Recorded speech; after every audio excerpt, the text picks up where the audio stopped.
my fellow Eutropians, this is Mr. Corsairus, and this is our response video to Mavarek 616, who, after answering my questions, has proceeded to ask some of his own. So he was courteous enough to answer mine, so I'm going to do the same. So let's begin.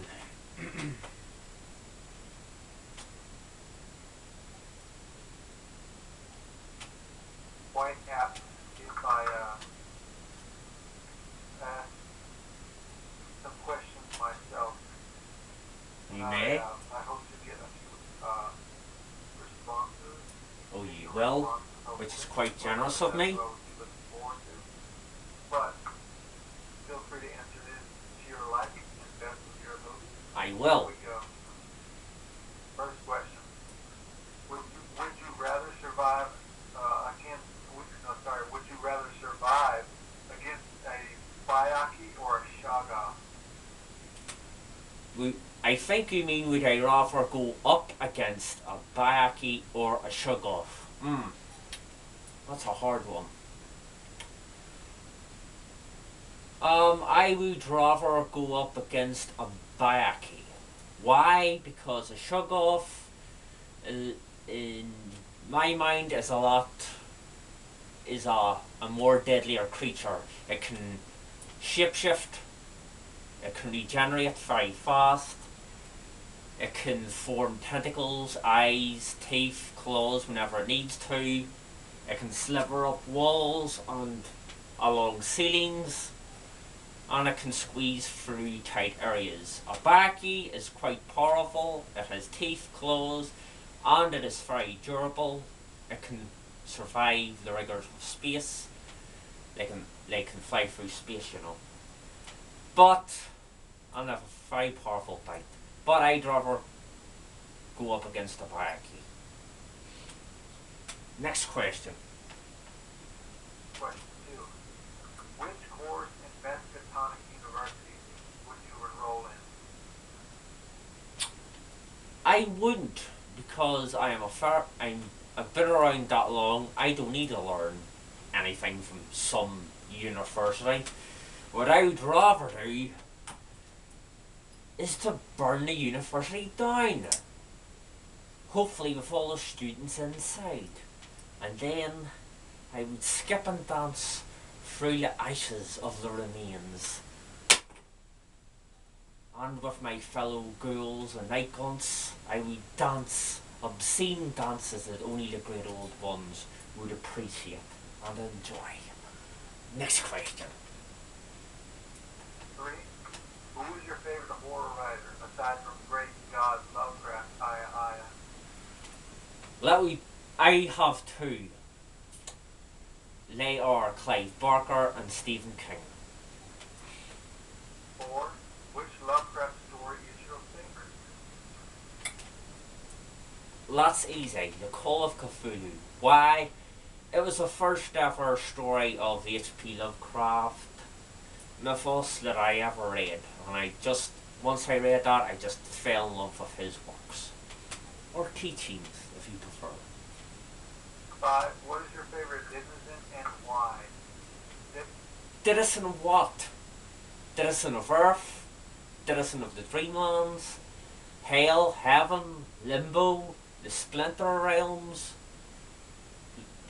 the Dominions, the Fairy Realms? What? The denizen of what? I don't know. I'm sorry, I can't answer that question.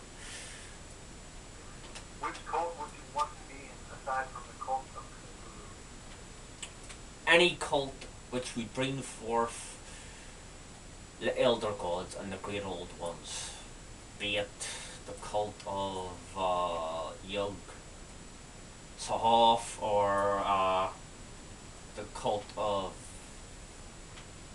shub-niggarath. Anything.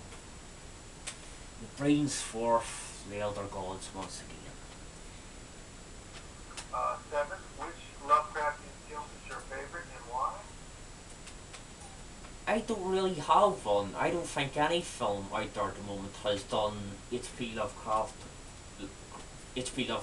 works any justice. Justice. There is just one, a little amateur black and white film called The Call of Cthulhu, which I thought was quite good. But apart from that, no, I'm still waiting for the Mountains of Madness. Hopefully, that will live up to the greatness of H.P. Lovecraft. That's hope. 8. If the sunken city really arose from the sea, would you proceed to prestige? Yes, and any good follower of the Elder Gods would do everything in their power to make sure the city of Ryak would rise. Come on, it would be the greatest party on earth. I'm looking forward to it. It's going to be soon, you know. Very, very soon. The signs are there.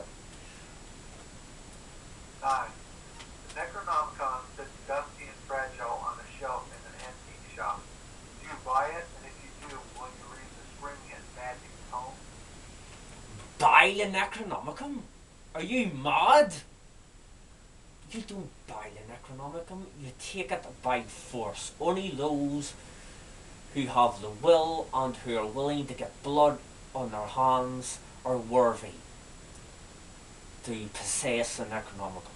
Only those who are willing to kill for it deserve to possess it and to read its text and to wield its power. You see, scenario. Say if you go to a little dusty antique shop and you see a Necronomicon there. Doubtful, but I'll play along, just in case, just in case it is. Okay?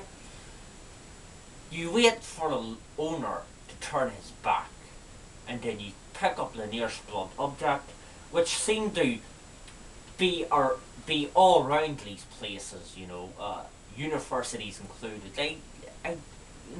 There's always blunt objects all around the place, You pick it up, you wait until he has his back turned, and you repeatedly bash him around the head until he is dead. Then you take the Necronomicon, and to cover your tracks, you burn down the antique shop. That is how I got mine. You see? That's how I got mine. Oh, and it is heavy.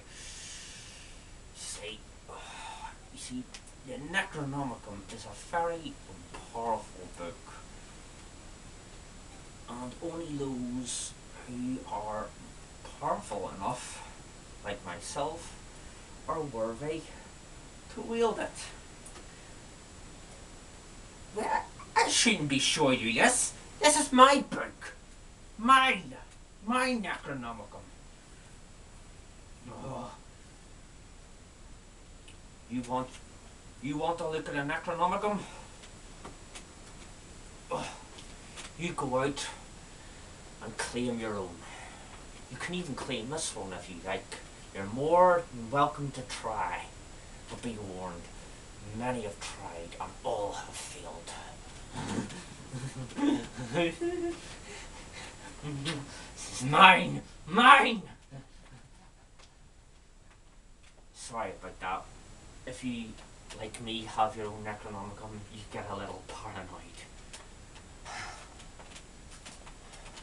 Next question. 10. If you could, would you stop the rising of the great and infernal lord? Do you mean the infernal lords of hell, all 75 of them, I believe?